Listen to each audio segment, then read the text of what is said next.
మరి నా నియోజకవర్గం ప్రభుత్వ జూనియర్ కళాశాల మంజూరు కోసం తమ దృష్టిలో ఇవాళ పెట్టడం జరుగుతుంది అధ్యక్ష. మరి నా నియోజకవర్గంలో కొత్తవలస మండలంలో ప్రభుత్వ జూనియర్ కళాశాల ఉంది అధ్యక్ష. సుమారు 5 ఎకరాల స్థలంలో ప్రభుత్వ జూనియర్ కళాశాల ఉంది అధ్యక్ష. సుమారు 5 మండలాల పిల్లలంతా అక్కడ విద్యార్థులు చదువుకోవడానికి రావడం కూడా జరుగుతూ ఉంది అధ్యక్ష.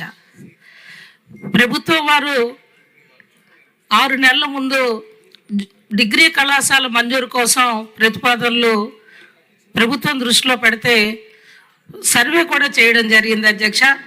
మరి తమ ద్వారా గౌరవ ప్రభుత్వానికి గౌరవ మంత్రివర్యుల్ని విద్యాశాఖ మార్చుల్ని కోరేది ప్రభుత్వ డిగ్రీ కళాశాల కొత్తవలసలో మంజూరు చేసి విద్యార్థుల విద్యకి నాంది పలకాలని మరి తమ ద్వారా కోరుకుంటూ, అదేవిధంగా అధ్యక్ష ప్రభుత్వ సివిల్ కోర్టు కూడా కొత్తవలసలో ఉంది అధ్యక్ష.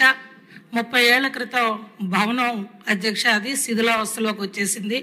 మరి దానికి కూడా నిధులు మంజూరు చేయమని తమ ద్వారా మరి ప్రభుత్వం దృష్టిలో పెడుతూ, మరి ప్రభుత్వం వారు వెంటనే ఈ 2 సమస్యలపై కొత్తవలసలో ప్రభుత్వ డిగ్రీ కళాశాల మంజూరు, కొత్తవలసలో ప్రభుత్వ సివిల్ కోర్టు భవన నిర్మాణానికి నిధులు మంజూరు చేయమని తమ ద్వారా కోరుకుంటున్నాను అధ్యక్ష. ధన్యవాదాలు అధ్యక్ష.